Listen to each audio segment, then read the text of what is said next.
Hey there, cold climate gardeners. So, if peppers is one of the things that you love to try growing in your garden, but you have a short season, maybe you're in zones 3, 4, 5, we have a very small window of opportunity to get a good harvest and get those big peppers that we really love. So, I've done some research and I found there's a lot of things that you can do at the seed starting stage to help ensure you get a better harvest in the summertime. So, let's go through those. So if this is the first time joining my channel, my name is Tracy and I love to grow and garden all year round. Even though I live in a cold climate, I'm in zone 3 Saskatchewan, Canada. So if you're wanting to grow peppers, you're in it for the long game because they need to be started early, about 10 to 12 weeks before your last frost. So like me, my last frost date is around mid-May, end of May. So you want to be starting these end of April, early March. And another thing to really look for when you are picking your peppers is the days to maturity date. Because peppers, a lot of them have a long days to maturity. They take a long time to germinate and sprout. So you want to make sure that you can maximize on that time frame that you have. Here where I am in zone 3, I only have about 110 days between my last frost date and the first estimated frost date. And a lot of times, that first frost comes sooner. A lot of times our springs are very cold. Peppers do not like cold soil at any point ever. So you have to kind of play that game of, I only have this many days, and you want to find seeds that have that shortest days to maturity. So when I picked out my peppers, the ones that I found that are the fastest growing, a couple here, a Hungarian yellow hot wax and the jalapeno peppers, they have a 65 to 75 days to maturity. And something to also keep in mind is that doesn't start when you germinate them indoors. That days to maturity clock starts when you transplant them outdoors in your outdoor garden. So if you got these planted, say the 1st of June, 75 days would be somewhere in mid-August where you should be able to start harvesting those peppers. So that's pretty good. So 75 days. Some of these are 75 to 80. So I just stuck with anything, I guess, below that 80 days to maturity. So I'm doing hot peppers and sweet peppers. And hot peppers, they say, are a little bit slower to grow and germinate. And that is why we need to start these, now. So as I said, they need about that 10 to 12 weeks to germinate, grow, really establish a strong root system before you want to think about transplanting out into your garden. And the method I'm going to be using to start mine is the seedling snail. I love this method because it saves space. I'm going to be able to plant 5 different varieties of peppers in these 5 snails. I should be able to get about 6 to 8 of each variety in a snail, which is more than I need, but I'll be able to share these with my family and friends as well. And as I mentioned, peppers are heat lovers. They want warm soil. They do not like to be cold at any point. So winter sowing method that I'm doing a lot of right now is not recommended for peppers. So to get successful germination with your peppers, you need heat plus a lot of patience. So I highly recommend investing in a seedling heat mat like this. They don't cost a lot. There's all sorts of these available on Amazon. I'll leave a link to what I have in the description box below. Once you have one of these, you can use these over and over for years and years. So I have 2 or 3 of these going all the time in the seed starting season. So you usually see germination, anywhere from 7 to 21 days. So it can be a long time. That's why adding that little extra heat to the soil will help speed that up for you. And another bonus of the seedling snails, I can get a whole bunch of these into one 10 by 20 tray here. I'm not going to be doing a whole flat of just peppers. I'm going to be having all sorts of other things started in this small space as well. So if you want to learn more about how the seedling snail is done and how it works all the way from seed to garden, I've packaged it all into a product I call the Seed to Garden Challenge.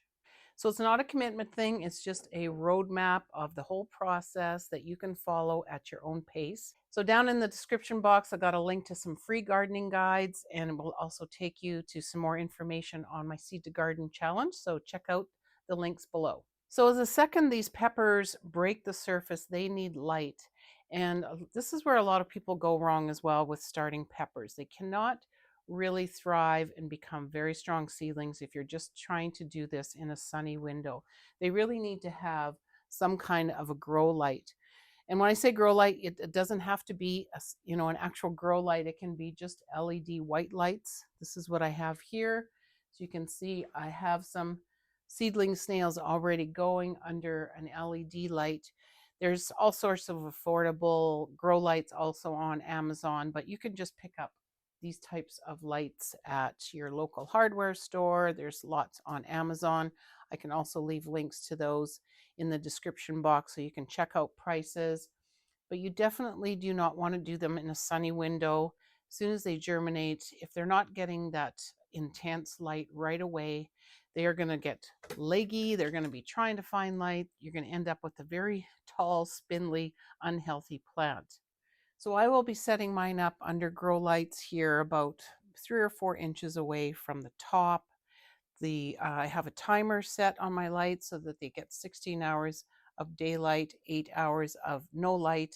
I also put my heat mat on the timer as well. You can leave it on 24 hours, that's okay.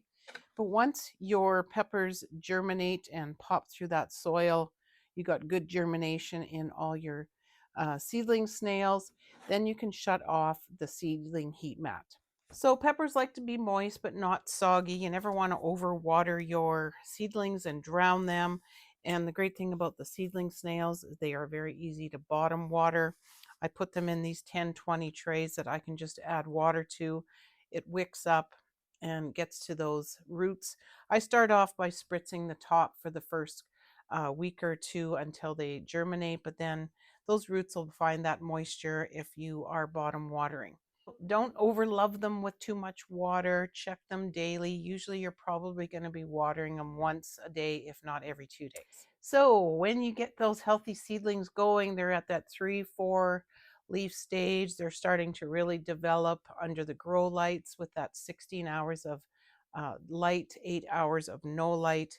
You can start thinking about fertilizing them. So wait until you get those first set of true leaves. The first 2 leaves that come on are the cotyledon leaves, and then after that you will start to see the true leaves coming through. When you get to that 4 leaf or 6 leaf stage, you can start giving them a very well diluted dose of fertilizer. So something that you mix up in a container into your water is the best, some kind of water soluble fertilizer. I like to use fish emulsion or some other kind of organic liquid fertilizer. The fish emulsion is quite smelly, so you may not like doing that indoors. And I wouldn't follow the measurements that they give you on the bottle. I would dilute it to like a quarter of that. So very, very mild dose of fertilization. And then you can start doing that every 10 to 14 days. So because we're starting this so early, there is a good chance that you may have to pot them up into bigger pots, especially if you're using trays or just little 2-inch starter pots to start in. Again, this is one of the benefits of the seedling snail is you have a lot of growing space here. You got that 6 inches. You got the open bottom, so there's a lot of air. So these will naturally air prune their roots themselves. So that means, if they were in a pot normally, they get that root bound where the roots just keep growing and you end up with a really hard ball of roots.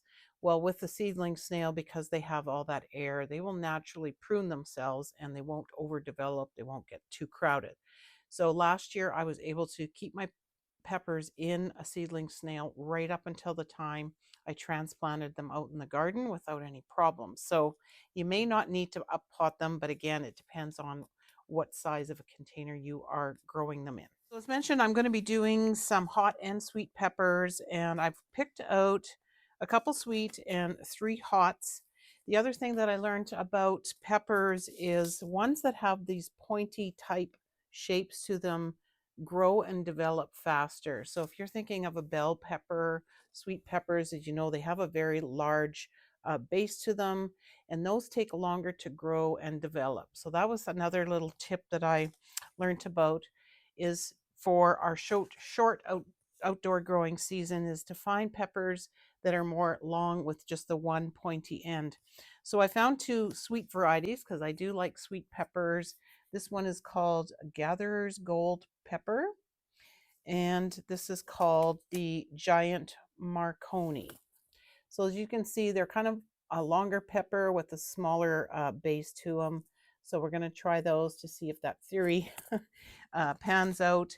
And of course, most hot peppers do have a pointy bottom. I've got Hungarian yellow hot wax, the jalapeno, and a ancho or poblano pepper. So I'm going to be just putting about 6 to 8 seeds into a snail. I'll do one here for you so you can watch me.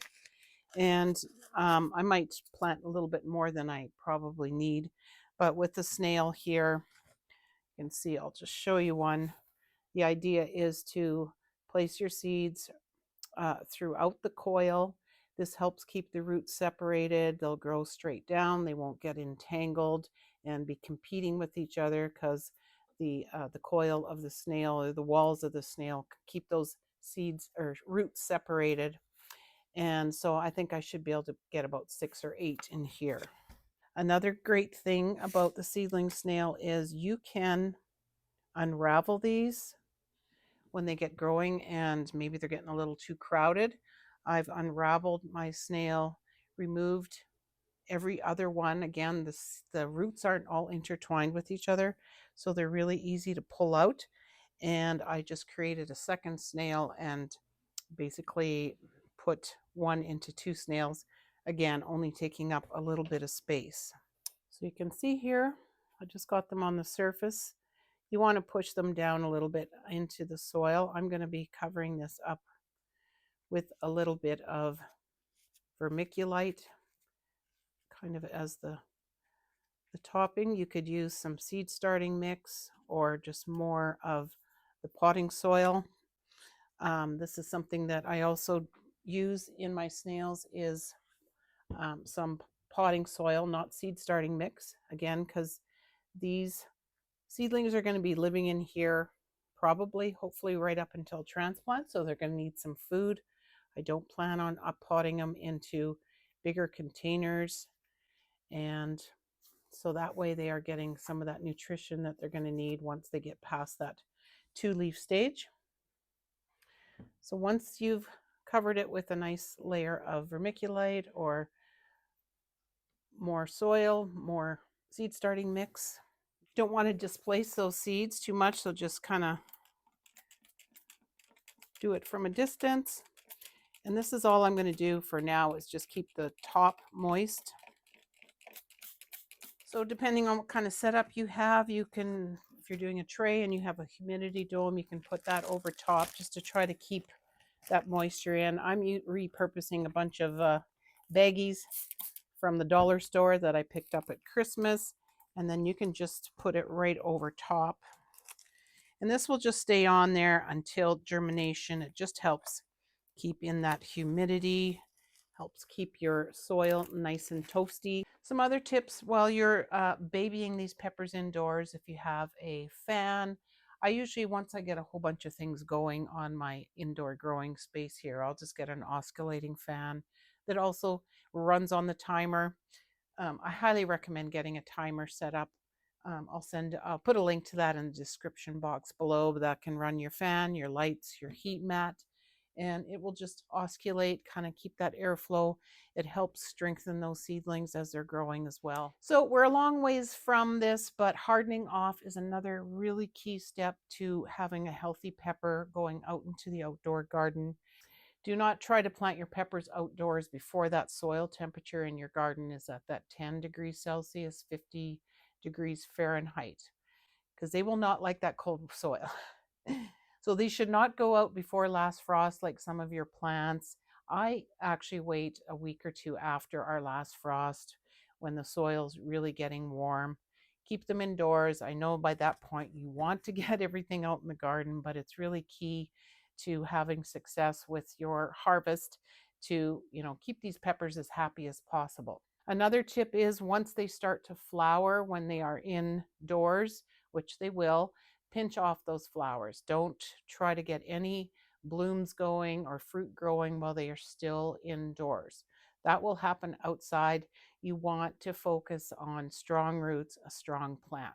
So again, if you want to follow a blueprint of how I do this all season long, all the way out until it's time to transplant in the garden, I'd love you to be part of the Seed to Garden Challenge. It is designed specifically for cold climate gardeners who don't have time to waste in our short outdoor season.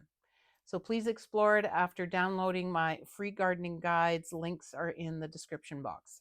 So peppers require a lot of patience and care, but if you follow all these tips that I provided in that 10 to 12 weeks before you put them outside, you are hopefully going to be happy with the harvest that you get before fall. So I'll be doing updates throughout the next couple months on, my care of my indoor seedlings, including the peppers. So please, if you haven't already done so, subscribe to the channel so that you can keep updated on my journey through the seed starting process. So please also join our community on the school app, Gardeners Growing Together. We are a gardening community of gardeners from all over the world. We love to talk gardening every day. You can come in, ask questions, share wins, stories, and get more tips on how to grow in a cold climate. So thanks for watching. We'll see you on the next video.